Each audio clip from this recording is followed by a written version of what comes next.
Hello Bruce, this is Patrick at Patrick Damore Golf Instruction. I got your videos and I'm happy to have the opportunity to give you a hand.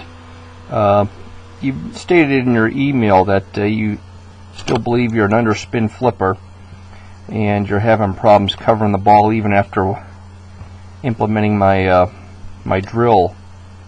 And well, a couple things. First, I'm going to tell you you're probably correct in your assessment anyways. But let's get down to the nitty-gritty, the impact position, and you know, what happens before impact and what happens after impact really doesn't have a whole lot to do with the moment of truth here, and that's impact. A lot of pretty swings on tour, a lot of goofy swings on tour, and they're all pretty good golf shots. But they all have one thing in common, and that's correct impact position. And when I see your impact position, I do see someone who doesn't compress the ball very well, or not as well as he should, I should say. I'm going to venture to say with your irons you don't take a very steep divot, or a divot that's probably enough for a caliber of golfer that you are. You're a low handicapper. Looks like you hit the ball high, higher than what you should. And it looks like your misses might be high fades or even sharp draws every now and then with this impact position. And I'm going to tell you right now, in a nutshell, what's going on. Here's your impact position. I'm going to kind of show you this somewhat of a reverse C position you have here. Let me try that again. Yeah, you're. I think you told me you're like 55 years old-ish. I'm 42, and I was taught as a kid. Head behind the ball, far the hips, big high finish. And I can, by the looks of this, I think you were taught that as well.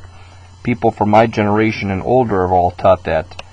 And I mean, 30 years ago, that was probably the right way to swing a golf club. Equipment had a lot to do with that. Equipment nowadays is a little bit more forgiving, especially the irons, you know, with the beveled edge on the soles and wider bottoms to the soles. You don't need a severe inside approach to hit the golf ball. You need something more on top of the ball at impact, and compression, if you will, at impact. And black and white, I don't see that in the impact position of your golf swing. And that's what we're going to try to address here and try to fix. Now again, let's moment of truth right here. I'm going to put a circle around your head here, Bruce. And I'm also going to put a little dot where the golf ball is, or was. Let's see where the golf ball is.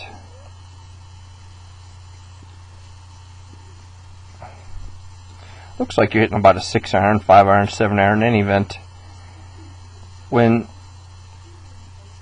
I see this setup position, I see a flaw in it. And this is kind of what starts all your compensations, if you will. I wouldn't say that. That's not fair. It encourages a lot of your compensations.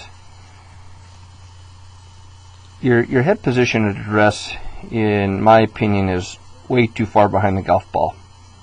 That's a good setup for a driver swing, but for an iron swing, it's not. We have to get your upper body more on top of the golf ball at address. Why? Because we would like it about here at impact. So for simplicity, let's try to get it started that way to begin with. It'll help encourage that at impact. How do we do that? Well, let's get rid of the tilt at address. Again, that's a pretty good tilt. That's a good tilt for a driver swing, not for an iron swing.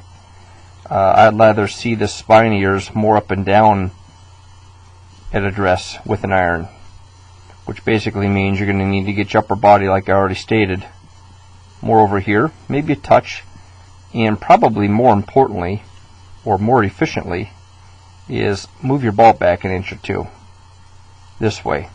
That's going to help as well. Okay, if we can do this at address, getting to the correct impact position is going to be easier. Trust me, it will be. But you told me you've been monkeying with my cover the ball drill, and a couple things. It's not an easy drill to do, but it does have a very distinct definitive purpose when you do it enough times, and that's to teach your shoulders.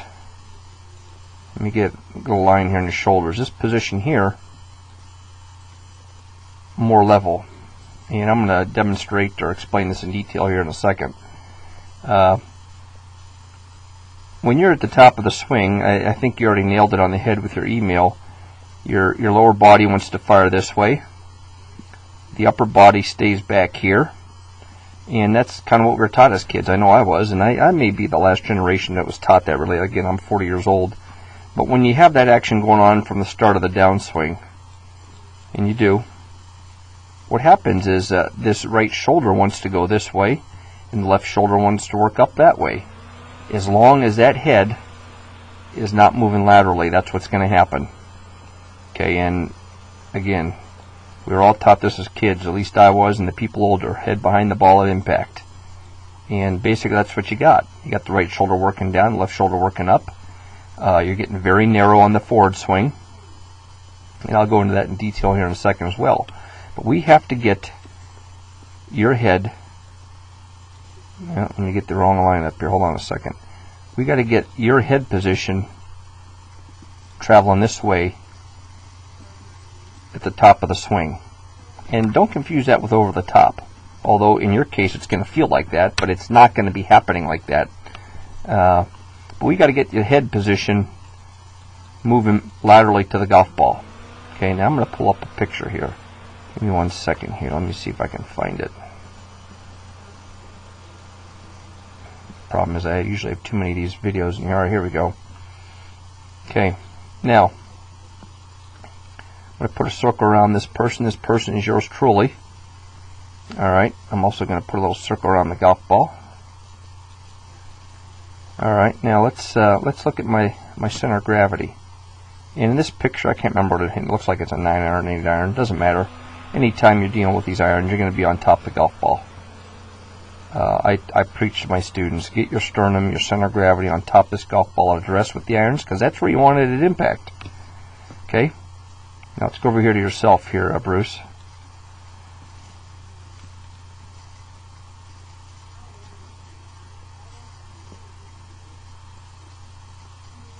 Erase the wrong line there. Just be patient. I'm still getting used to these buttons on this machine. Now, here's your head position, relation to the golf ball. Big difference in those two. You've already put yourself behind the 8 ball at address by having your upper body, your torso, too far behind the golf ball. Now that you can still hit a good golf shot that way, but in order to do so, you absolutely got to get this upper body moving this way during the forward swing, which you don't. And if you don't, you're gonna have compensations. And I think you told me you really don't find your groove until early part of the summer, and that's about right. I was in the similar situation 10 years ago. I'd have to hit a lot of balls to get this timing-oriented golf swing somewhere it was usable. All right, now let's go back over to my picture for a second. I'm gonna get to the top of the swing. Again, minor weight shift on the backswing. I preach this to my students. Any athletic motion you do, usually you're going to have a good transfer of weight. Now on the backswing, I even have a 9 iron in my hands, and I have a very slight shift off the ball, as you can see. My head's moved this way, and again, that's only a 9 iron wedge. It's not very much, but it is a weight transfer. On the forward swing, you're going to see me trying to come back to the golf ball. Get me at impact here. Wish I had a higher shutter speed, but I don't. Now, there's my head position. I would venture to say my center of gravity is somewhere in this ballpark. And look where the golf ball is. My center of gravity is ahead of the golf ball. And every tour player on TV has their center of gravity ahead of the golf ball towards the target at impact with an iron. And I mean every one of them. Let me bring up, let me bring up someone who does this for a living. Where am I? Give me 1 second here.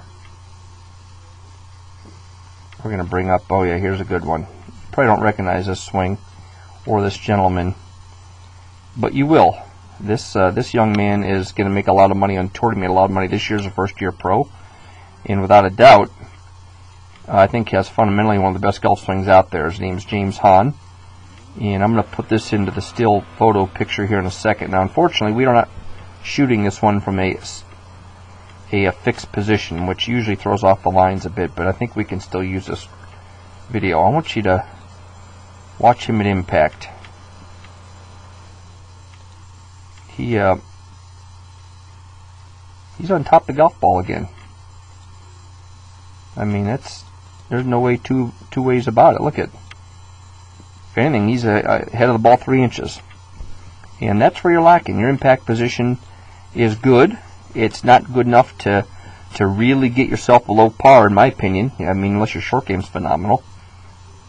But we have to improve on that. I want to look at one more thing here with Mr. Hahn. Well, first let's get my old picture back up here for a second.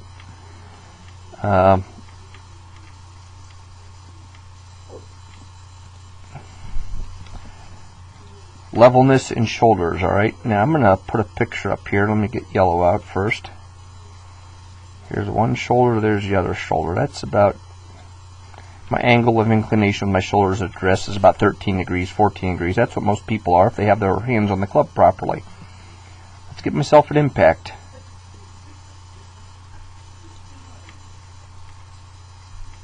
As you can see, the angle of inclination isn't a whole lot different in that picture. Okay? Not a whole lot different at all. And that is a perfect example of the two swing arcs, the back swing arc and forward swing arc, matching up almost identically. If you can have the shoulder position very, very similar at impact as you started at address, you're gonna have a very repeatable golf swing. Now let's get you over here on the left side and remove some of these lines first. Bruce, let's get the lines on here. Alright, now let's get your shoulders here.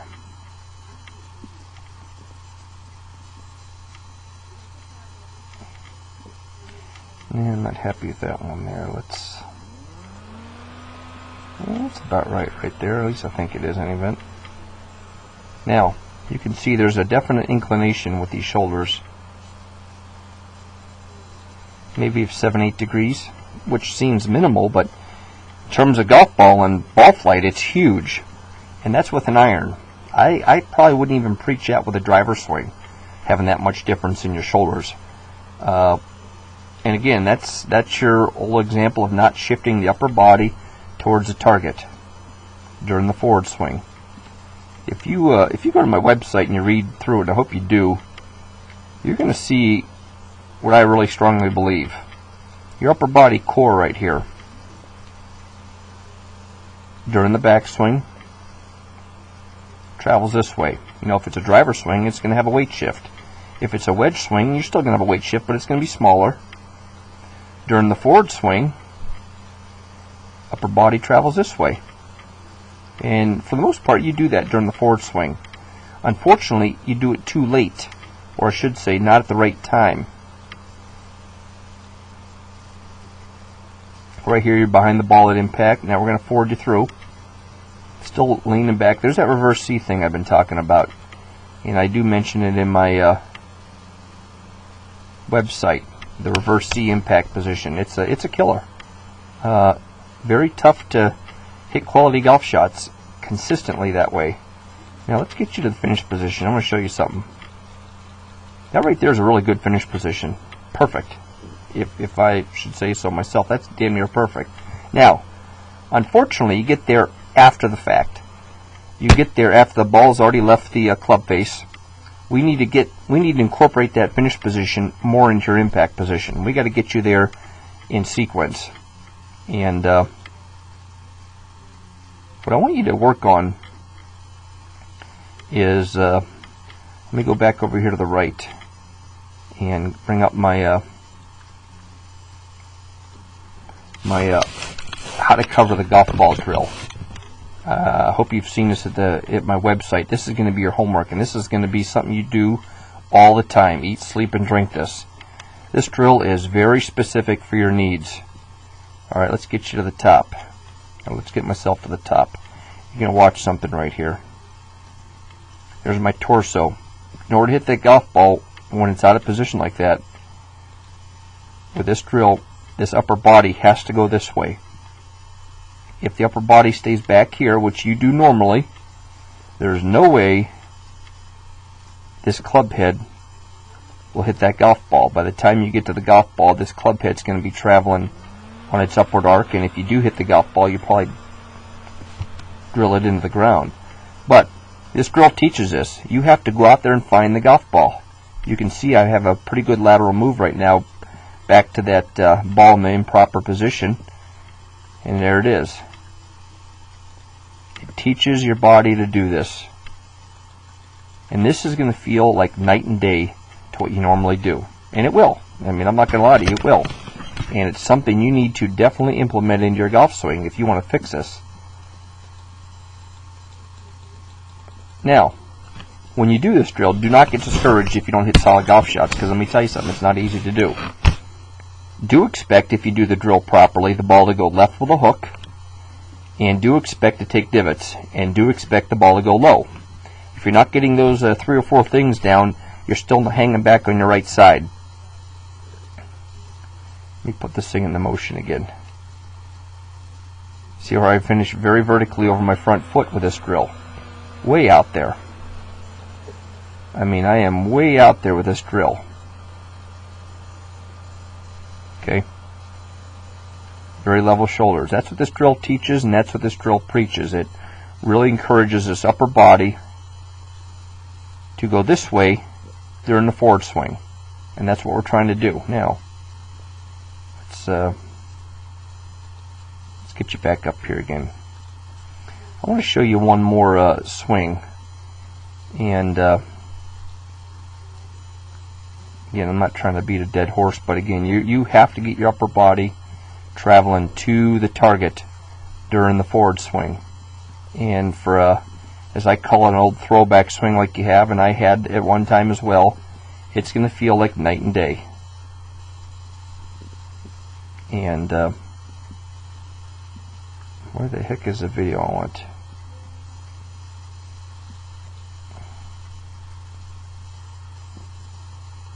Alright, just bear with me. I'm going to find this, because this video I want you to see. Yeah, maybe I won't find it.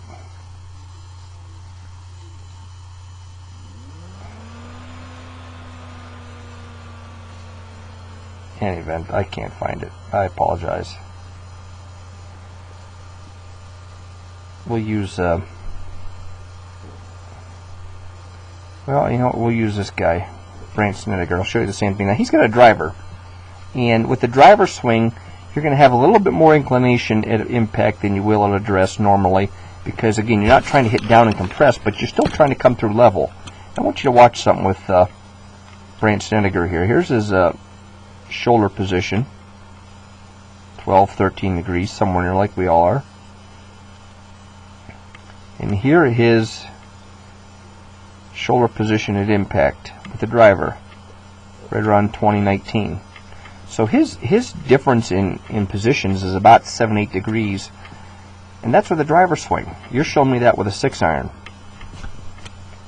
Now let's get Sneds up here with an iron. I think I have him with an iron. Maybe I don't. I thought I did. I apologize. I don't. Son of a gun.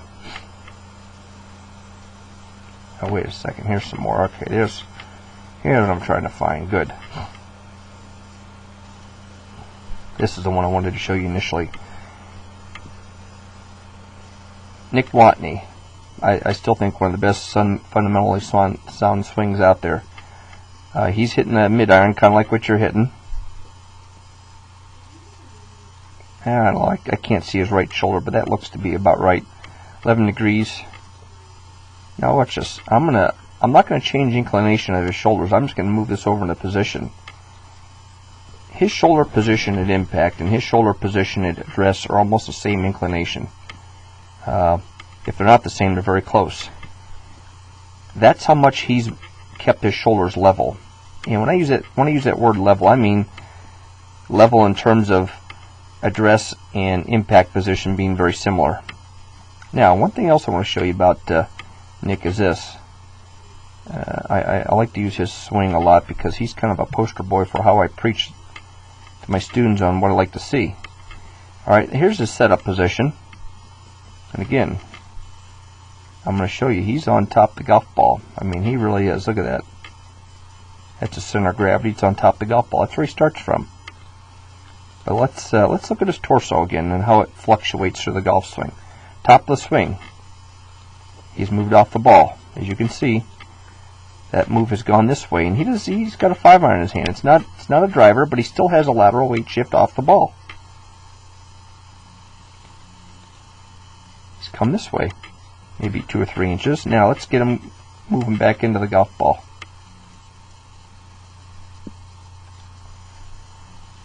Halfway down, he's had a pretty aggressive upper body move to the golf ball, even more so. Let's get him an impact. As you can see, it's still over. In fact, it's on more so. And let's get him to the finish. Look where he's at, way the heck over here. So his weight shift is very dominant. His upper body, dynamic transfer of weight through the golf ball. That's what we got to get you doing, Bruce. And there's no easy way of doing it. Just repetition the hell out of it. And again, what I mean by that is get this drill. I have the drill at my golf instruction site, and I want you to view that drill in its entirety. It's a little lengthy, but you gotta understand what it does and why it does and how it helps. And it's really going to teach you to level out your shoulders at impact. It's going to teach you to get your upper body moving in the right direction. Now that's enough of yours truly. Let's get you back up here.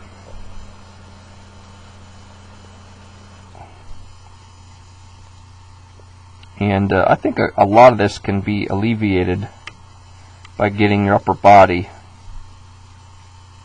at address more over here and getting your spine more vertical at address. It's going to feel awkward for you. I mean, I understand that.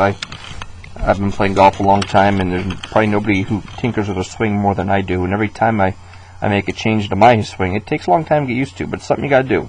Long-term improvement. That's what we're looking for. But in any event, your critical error is your setup position. I wouldn't say critical error, but it is a definite need we need to address. That's going to help encourage this upper body to get going this way. We have to get the upper body going this way to start that forward swing and not hang back behind this invisible wall while the hips take off this way. Alright, now if we can get this upper body moving properly, what you're going to see is what you already do. You have a fairly wide backswing arc, but more importantly, what you're going to see is a wider forward swing arc. Okay, and right now we got your hands taking a shortcut to the golf ball this way. I'm going to exaggerate that just so you can understand what I'm saying. When this left hip wants to take off like it does, and your head stays kind of behind this imaginary wall, these hands end up taking a shortcut to the golf ball instead of traveling a wider circle into the golf ball. And if we can have a wider forward swing, and don't confuse that with casting, because I'm no way, shape, or form promoting releasing the club early. All I'm saying is getting these hands away from the body and traveling wider on that forward swing up to impact. If we can do that, a lot of good things happen. One of which is the club attacks the golf ball in a much more shallow angle, still descending blow, but not steep. If we can get that club traveling at the golf ball on a descending blow, but much shallower descending blow, we're going to generate and apply the club head speed to the back of the ball instead of into the ground, which means a little bit faster ball speed. Number two, we're going to get less spin on the golf ball. You know, higher launch, less spin, more distance. And The biggest thing about this wider forward swing arc is this in a nutshell. When I get you to the top of the swing and back down into a position, you're tacking the ball too far from in here, and we need to get you attacking the ball down the target line. Simple as that.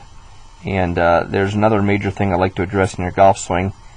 And but first, I want you to get your shoulders in a better position at impact. But sometime in the near future or future, we got to get you swinging a little bit more upright on the club, on the backswing. I'm not talking Davis Love at age 25. I'm just talking a little more upright. If we can get you doing that, again, this golf club travels this angle into the ball instead of that angle into the golf ball. And the more we can get that club head traveling down the target line during impact, the straighter you're going to hit golf shots. It's physics. It's that simple. As long as you keep that club face square, and like I said, you got a pretty good golf swing. And here's point being, that club face is in, let me get the different line up there so you can see. That club face is square to your left wrist, which is square to your forearm. That's square. So all we need to do is get this golf club head on the target line and down the target line through impact. And that's what a wider forward swing arc does, pure and simple. All right, Bruce, again, your homework is my call drill. And I want you to go to my instruction site and watch that video intently and in its entirety. And this is what you got to do. You got to get your upper body moving to the ball and to the target on the forward swing. And if we can do that, you're going to see improvement. But again, it's not an easy fix, but it is doable. Bruce, if you have any questions, feel free to call me on the phone. My cell phone, that is. You can find that number on my instruction site, I believe. Drop me an email. And good luck to you, and I hope to hear back from you soon.